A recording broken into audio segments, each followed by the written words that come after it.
Good morning everyone, and welcome to the second video, which is a follow-up of the Inventory Management System project tour.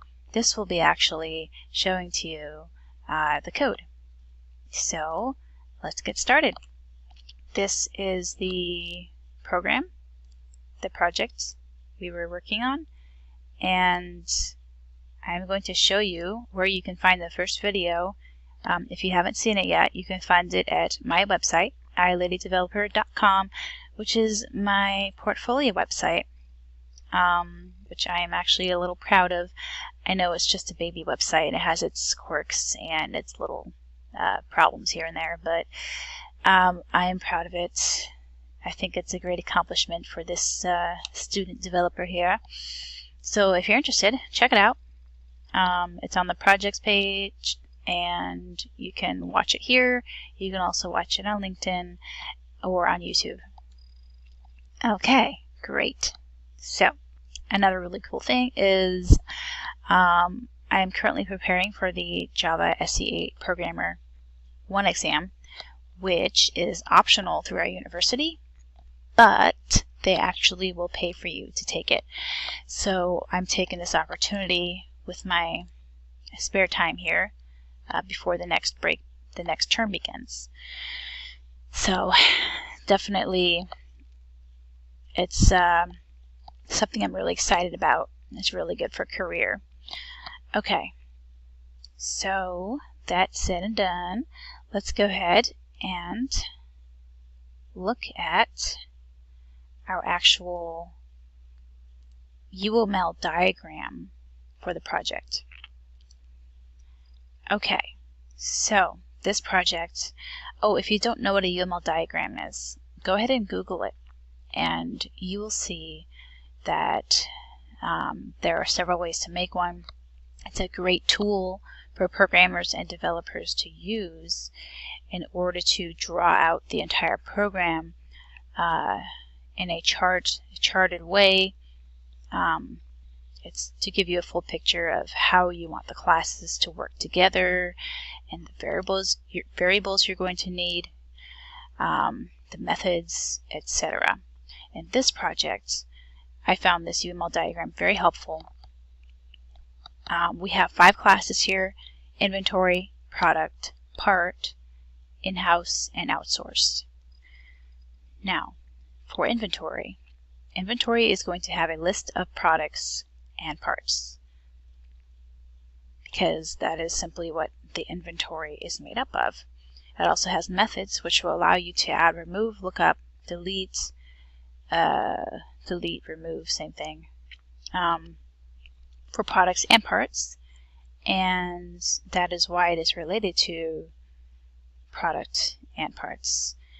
Also over here in products we have a list of parts. Now for this project, in order to make a product, you must add a part, 1 or more parts to it.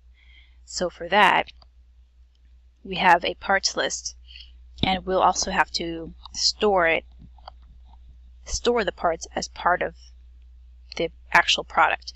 So that's why we have an actual separate list of associated parts and product, and that is why it is related to parts. Now in part, we have this word here, abstract. To making a class abstract simply means it's meant to have children. It's meant to be overridden, if that's proper to use in Java. So it has subclasses which are in-house and outsourced, which will both be inheriting from part. And it has its own variables and getters and setters. And in-house part and outsourced part are going to be classes which basically have minimal code because they are inheriting from part. Okay, great. So these are our 5 classes. Let's move to NetBeans, and I'll start showing you some of the code here.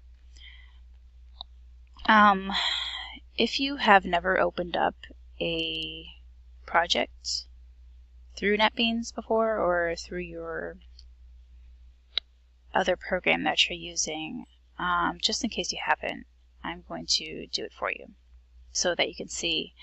You just go to File, you open the project. I have mine stored on the desktop. You go ahead and search for it.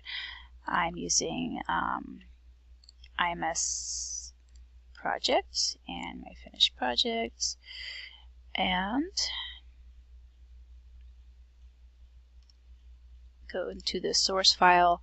Okay, so I have 3 packages here. I have IMS main, IM system classes, and IM system FXML. So we saw that we are actually using 5 classes. But when you're making a Java project, you need to have a main method which will actually run the thing. It'll run the program. So that's basically what IMS main does. All it does is launch the project and whatever FXML is attached to the main class. And if you are attaching a style sheet to the project, this is where you would attach it. And basically that's it. And that's said and done. Main doesn't need to be talked about anymore. So let me go ahead and close it. Okay, the next package is the IM system classes. This is where we have the classes from the UML diagram. Inventory, product, part, in-house, and outsourced. Okay, so we have them here as inventory.java, product.java, then we have part.java, then we have in-house part and outsourced part. And I really wish they would be in the order that I showed them to you. But yeah, it's alphabetical. Okay, so those are our classes. And I'm going to close that for now. And in order to make the GUI, I'm just going to call it the GUI for the project, in order to make buttons and tables and to have it visual, like for the client to use without seeing any code, we use Java FX or FXML, and I'm using FXML through a actual program called Scene Builder. With Scene Builder, what you do is as you drag and drop, it adds code to the file, the actual FXML file. So let me go ahead and show you here. So for instance, this is our main screen, FXML, which I already have open. This is what we see, and this is the code behind it. I'm trying to see if I already have it open up here. Okay, no I don't. So in order to see the code, you just click Edit, and you can see the main screen FXML code. And it doesn't exactly save that much time to use Scene Builder. I mean, you still have to use a lot of logic and thinking because you have to add in whatever properties or the layout and code. Here is just more organized for you. So you're basically doing the same amount of work, it's just so much simpler and not as tedious to use Scene Builder. And the controller class is what makes the tables and the buttons and the field work. This is where you tell them what to do. And it's a very exciting part of the project. So every class or every